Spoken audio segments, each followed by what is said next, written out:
Hello, my name is Anne-Marie Cannon, and I'm the host of Armchair Historians. What's your favorite history? Each episode begins with this one question. Our guests come from all walks of life. YouTube celebrities, comedians, historians, even neighbors from the small mountain community that I live in. They're people who love history and get really excited about a particular time, place, or person from our distant or not so distant past. The jumping off point is the place where they became curious, then entered the rabbit hole into discovery.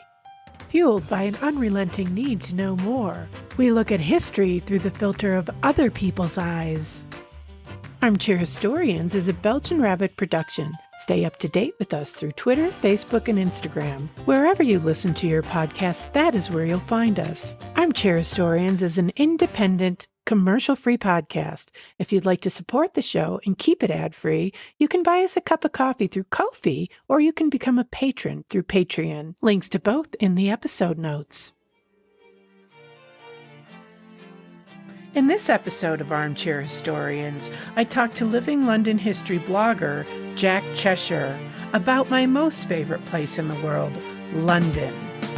Like many history lovers, Jack is interested in the tangible, livable, and breathable history we are surrounded by as we go about our everyday lives. He started his blog so that he could share his journey discovering London's fascinating and vibrant past as he walked its bustling grand streets, diving down its mysterious alleyways and strolling along the banks of the Thames. He believes that the city itself is the greatest and most interesting museum of all. Jack talks about the city, his favorite neighborhoods, and we get in depth on one place in particular, Covent Garden. Jack Chesher, welcome and thank you for being here today. Thanks very much. Thanks for having me. So we're just going to get right off into the question, and we'll see where the conversation goes. You're going to talk about one of my favorite places in the world. What's your favorite history that we're going to be talking about today? My favourite history is the history of London. So I actually grew up in Essex, so not far from London. So London was always that place that we went to on sort of day trips, went to the theatre. So it's always been kind of a fun place for me. And I actually only moved to London properly in July of last year, I think. July, August, something like that. But knew the city pretty well before that. I've obviously since moving been exploring the city. I started my blog, Living London History, back in September and have become fascinated basically with the city, with its sort of urban geography, its stories, its hidden gems. There's so many little off the beaten track spots that not many people know about. You almost feel like you're the first person that's been there. Obviously you're not, but there's so many of those in London that I really, really love. I mean, I've always loved history, I've always been interested in it, always read history. I studied history at university, and I've never really focused in on a specific topic necessarily. I've always been interested in all kinds of history, really. But since moving to London, since starting the blog, have fallen in love with the city, basically. Well, there's so many morsels to take in.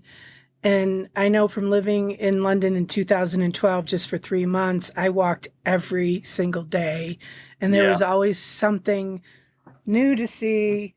I like the fact that you get into those little morsels and explain what they are. I researched some of the things that I would see, but there is just so much. There's so much history. It goes so far back. The blog that you do, Living London History, that's how I found you. Actually, I think it was through Instagram because I saw your pictures coming up. I was like, ooh, who's this?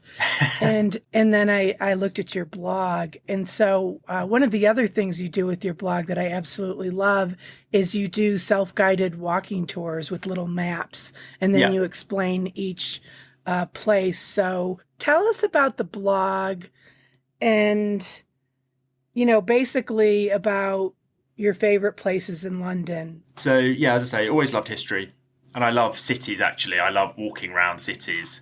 I'm a big fan of walking. Whenever I go and visit a new city, I try and go on a walking tour and, walk around with a local and that kind of thing. And Actually, a few years ago, I was reading a book. I was reading a biography of Samuel Pepys, brilliant book by Claire Tomalin. And when I finished the book, I wanted to go and see some of the places in London that he lived at, he worked at, the London that he knew. Obviously, tell us just a little bit about Pepys. He's a great resource. he is an amazing resource. Yeah, so he basically wrote a diary. The exact years I can't remember. It's roughly 1660 to 1669, something like that. Very detailed. He basically talks about what he did every day for 9 years or so. And over that period, so much happens in London's history, which is what makes it an incredible resource, not just for learning about the lives of people in Stuart, London, but also, obviously, the Great Fire of London in 1666, the restoration of the monarchy. So one of the things I didn't realise was, it's not in the diary, but, it might be right at the beginning of the diary, actually. He actually travels in the boat with Charles II back from France to restore the throne. He was very much at the centre of the events that were going on, which I had no idea before I read that book. I thought he was just sort of an ordinary man who was writing a diary, but the fact that he was so close to the king, he was so close, he was quite high up in the Navy. He was a very important naval administrator of his time, brought in some really, really important reforms that sort of set the British Navy off on a course to be the most powerful in the world, which not many people know as well. And it's the fact that he was so central that obviously gives us such an important insight into that period and the big events, the Anglo-Dutch War as well that took place in that period. Those are the three sort of big events that he gives us an insight into. But yeah, an incredible resource for anyone studying London or just British history generally, really. So you read the book, and who was the book by? Claire Tomalin. Claire Tomlin. I'll put that in the episode notes. And then you wanted to visit all these places, and so you did. This was before I lived in London properly, and I wanted to go and see all these places. So I was, I found some online and that kind of thing, and I essentially put together myself a little self-guided Samuel Pepys guided walking tour of London, which I have now actually written properly and put onto the blog, a bit sort of fuller and with a bit more information than I did it for myself a few years ago. But that's kind of what sparked the idea. So I thought that it would be a great idea. As you say, London is so big. There is so much history. It can almost be a bit daunting to try and tackle it. I thought it'd be a good idea to put together almost like bite-sized themed walks that people can go on, whether that's by area, by time period, or focusing on a specific person or a specific place that people could go on and then sort of gradually sort of get to grips with the city depending on their interests. So I've tried to do a variety so far. So yeah, I've done a Samuel Pepys one. I've only started back in September, so there's loads more I want to do. I've done a Georgian London one, a Tudor London. I've done a body snatcher gangs of London. Ooh, I didn't see that one. Yeah, so that one, I wanted to do a more sort of sinister, get into the sinister side of London. I love it. So that's been quite a popular one, actually.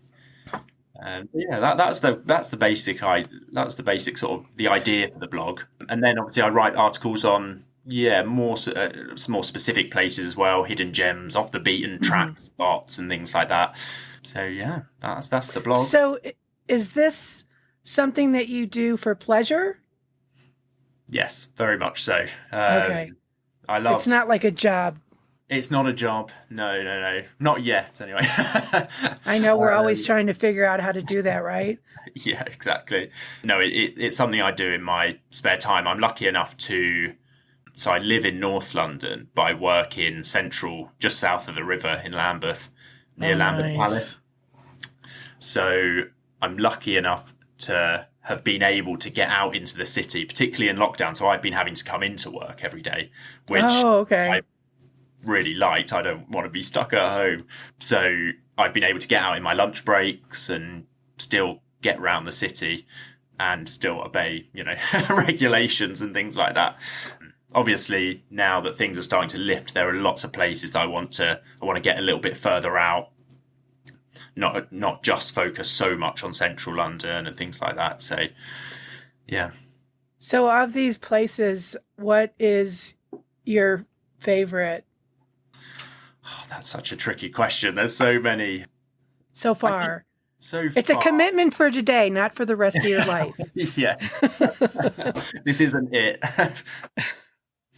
So I think the places that I really like are the ones that essentially got a lot of character. So I like Bankside, where obviously the replica of the globe is, and I love that stretch on there.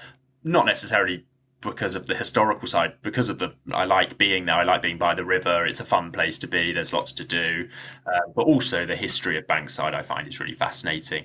And I also love Clerkenwell. So it's an area that I've been exploring a fair amount because I've lived in North. I've actually just moved a little bit further west. I'm northwest now, really. But when I'd walk into the city, Clerkenwell and Holborn and places like that would be the first kind of bit I'd come to. So I've actually explored that area more than other areas. And the area around Smithfield Market, it's not necessarily an area that's on the tourist trail that much.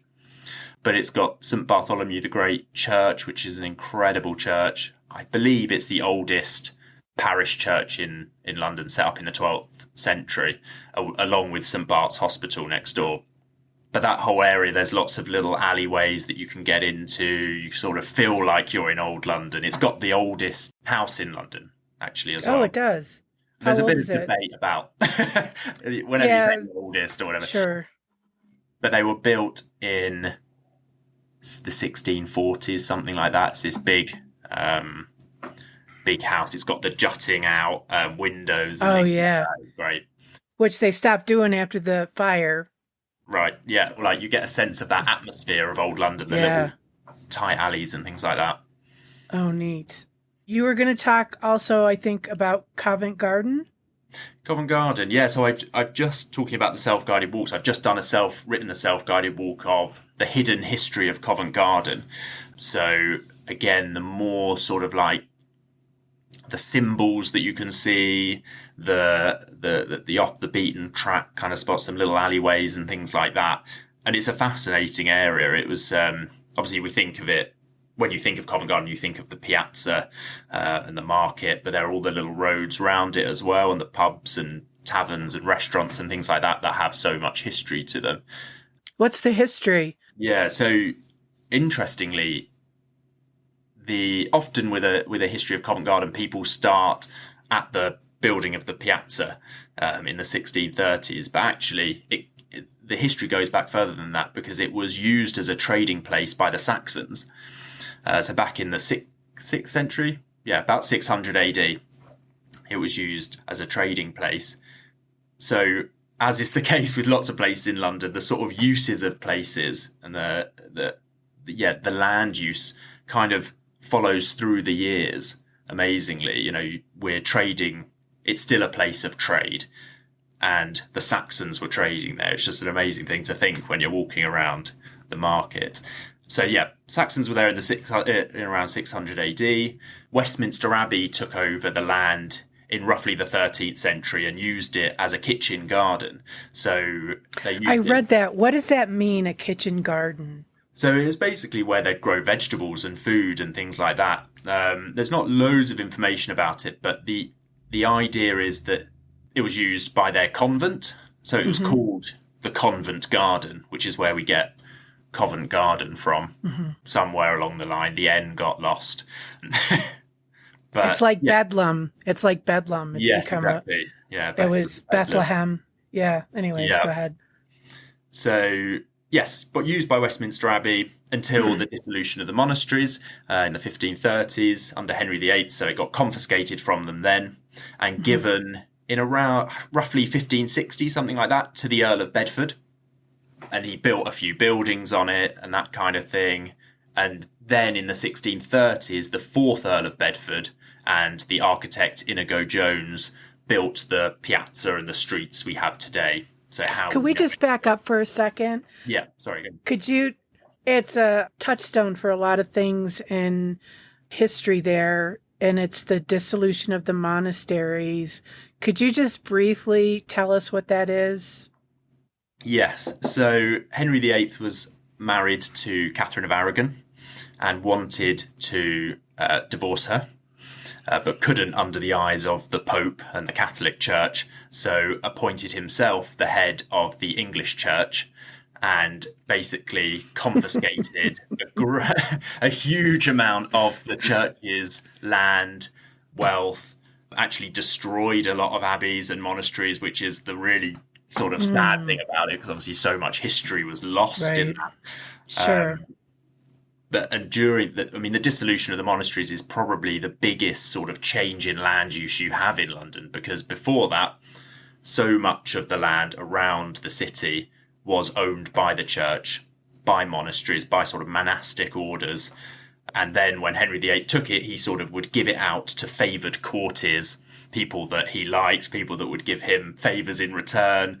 So that's how the land kind of passes into the hands of the aristocracy and gets built up over time. That's why so much of London still is owned by, the dukes and the earls and things like that, because they've never let it go.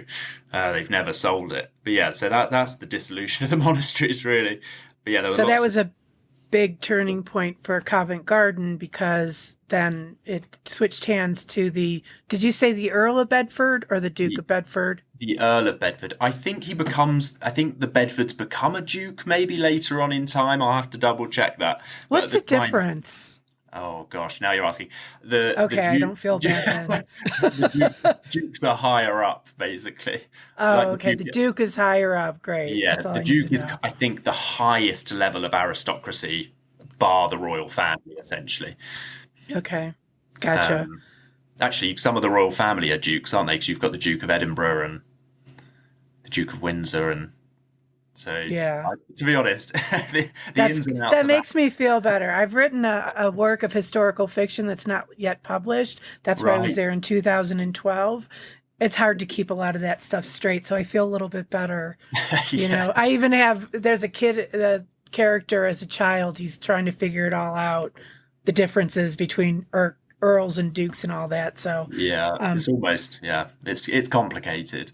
It is complicated. That's it. So then it changes hands to the Earl of Bedford. And how do they use it? How does he use it? So as far as I can tell, they basically built a few buildings along the Strand, but other than that, they didn't use it for much, as far as I can tell. It was only in the 1630s with the fourth Earl of Bedford when they created Covent Garden, the square, the piazza we have today. So it was the first formal square, basically, in London.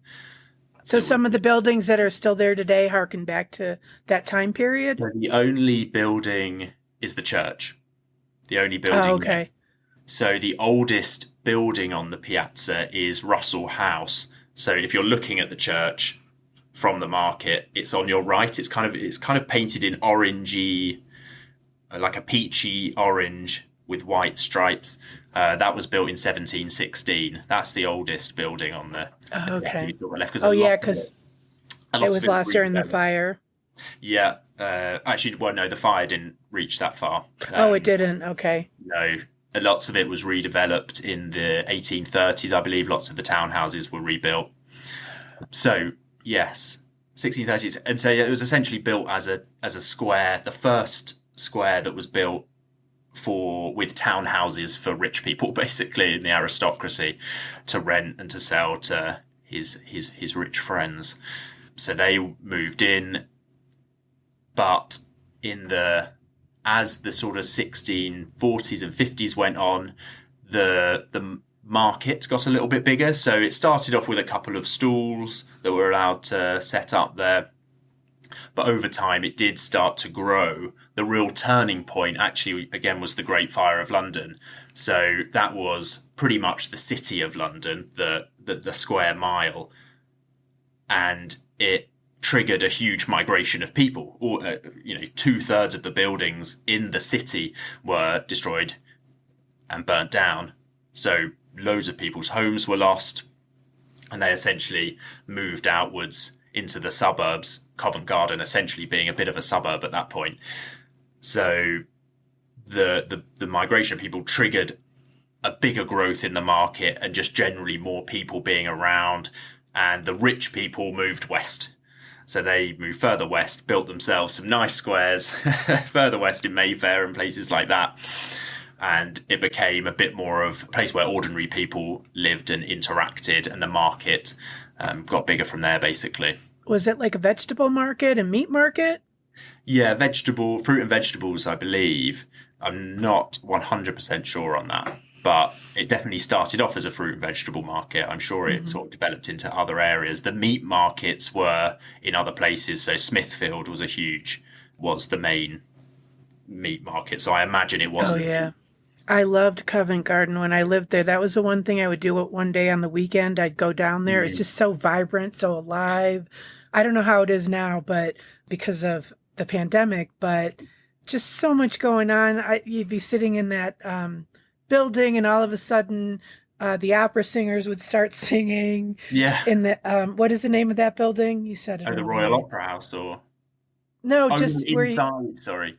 Yeah, inside where the market building. Yeah, in Jubilee. Yeah. Yeah. Yeah. Can't remember. And so they'd have performers in there, and then there'd be street performers on the street. And I would always get the seafood paella. They'd make it in this big open dish, which I don't think will ever happen again. I don't know. But and then I'd go over to another food stall and get in it. Yeah. Yeah, right. I had a friend that lives there who was like pointed that out to me. She's like, I don't eat that stuff. But anyways, and then I'd go over to the other stall where they had the Belgian waffles.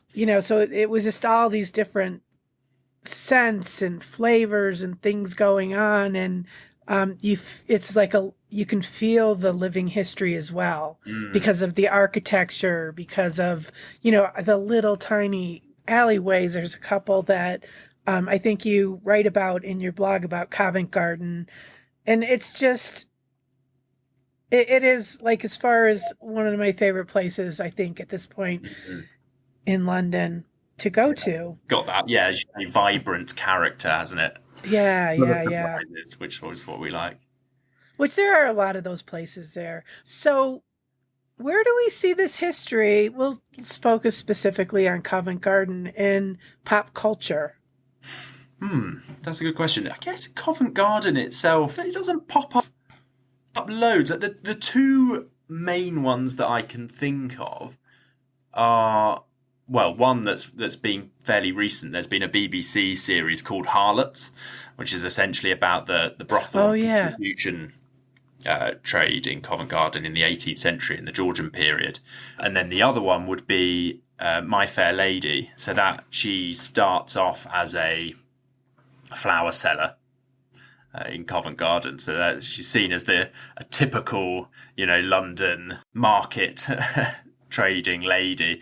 But I mean, those are the two main examples I can think of in popular culture. I haven't watched Harlots yet. I'll have to. No, I haven't. Okay. I love, period pieces. So you haven't seen that one either? No, I haven't actually.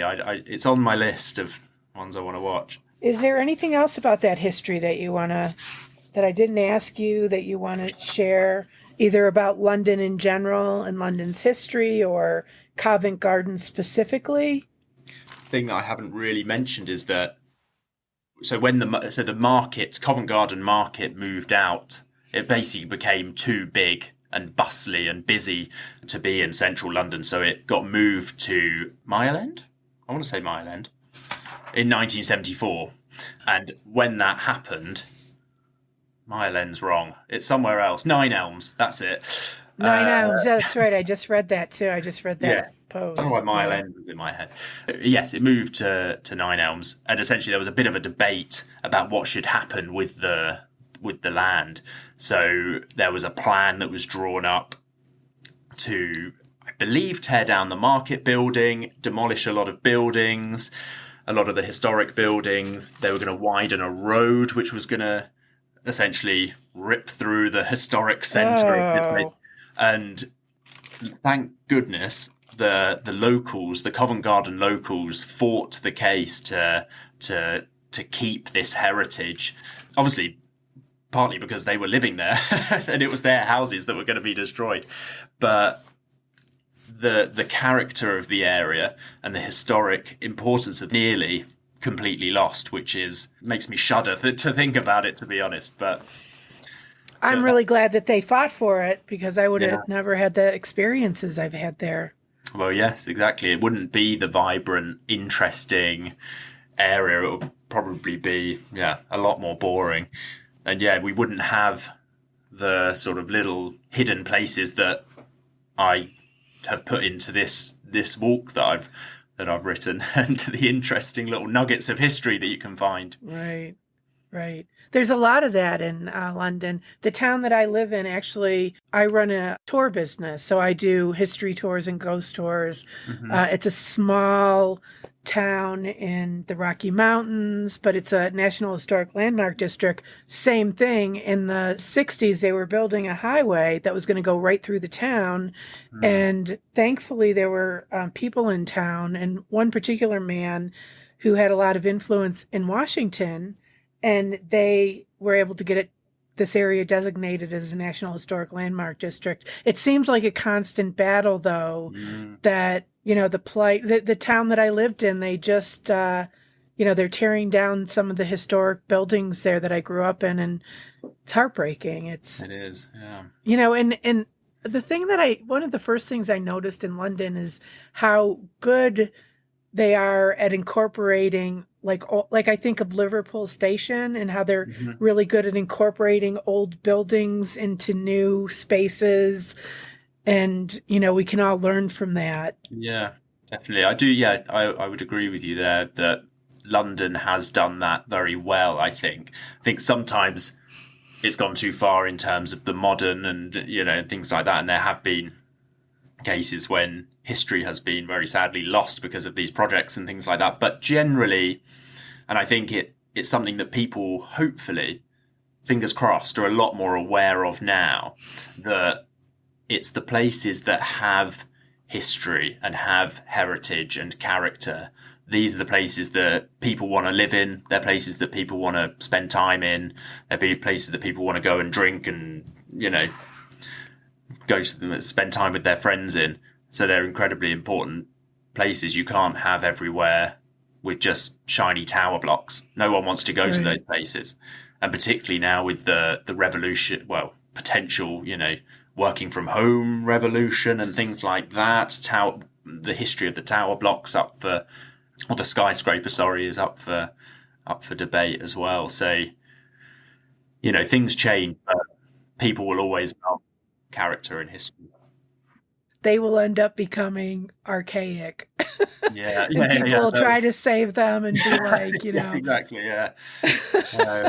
I think we've got. I mean, I'm not totally anti-skyscraper. I feel like some people in London are, but the new skyscraper has just been opened. I think it's finished now. It looks finished. 22 Bishopsgate, absolutely massive, and I don't really like it very much. This is one of the ones I don't like because it's very blocky. It's essentially just a huge silver block. Like I quite like the Shard. Some people don't like the Shard. I like the Shard. Yeah. Some people like I'm not a huge fan of the Gherkin, but yeah, this one is very. It's got like 3 steps almost, and I just don't think it. I don't think it's done a very good job of blending in and being attractive. I'll have to take a look at that. When I was there in 2012, they were getting ready for the Olympics. So there was scaffolding everywhere. They were finishing the Shard. I feel like the Gherkin is London's Eiffel Tower in a way. Yeah, it's very iconic.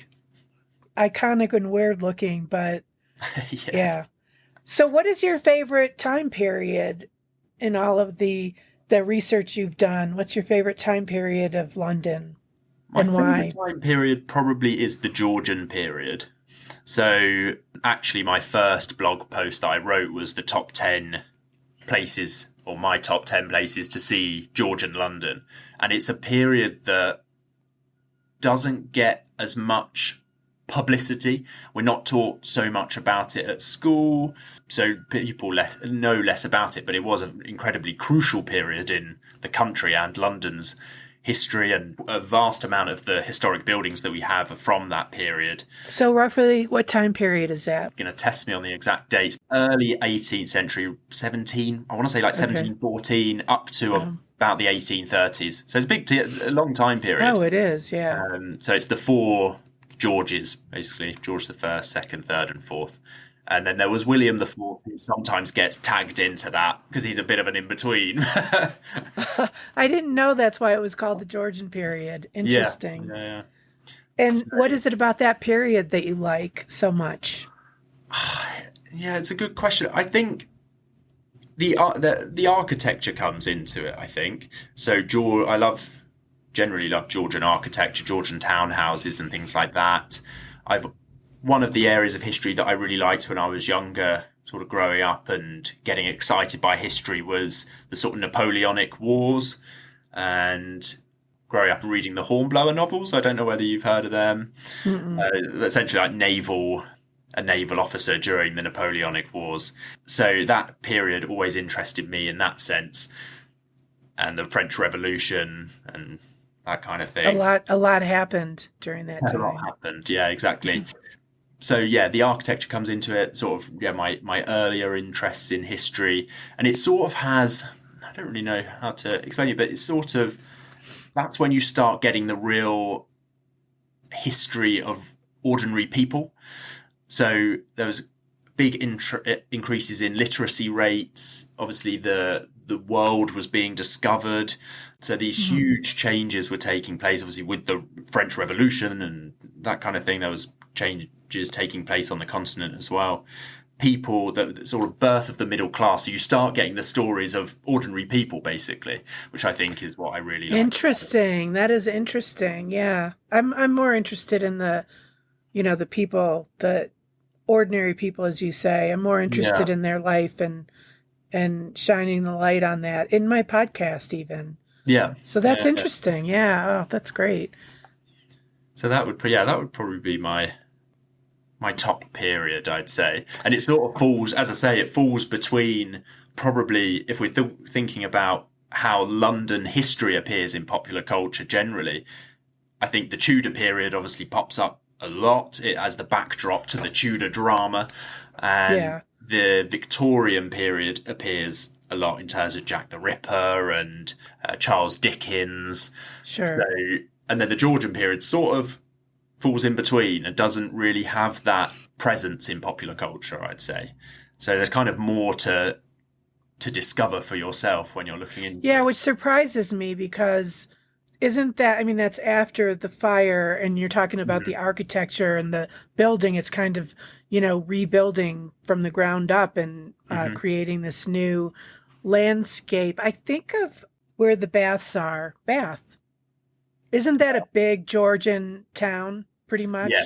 So Bath. So I studied history in Bristol, Bristol University, and so Bristol and Bath are very big Georgian cities in terms of Georgian architecture and things like that. So Bristol, I think, in the Georgian period was the second biggest city in the UK because it was a port on the west side. So it would get all the trade in from the Americas and things like that. So there's some beautiful Georgian terraces in Bristol, which maybe is part of the reason why I also like the Georgian period, because that's when I was studying history. I lived there for another 4 years, so I only moved out of Bristol at the end of 2019, and I was always interested in the history of. I'm always interested in the history of the places I am too.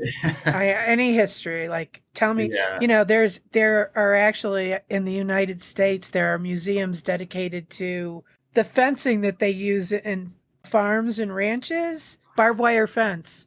Oh, really? There's actually history, like there are museums dedicated to that, and it's fascinating. You get lawnmower museums and all sorts of things.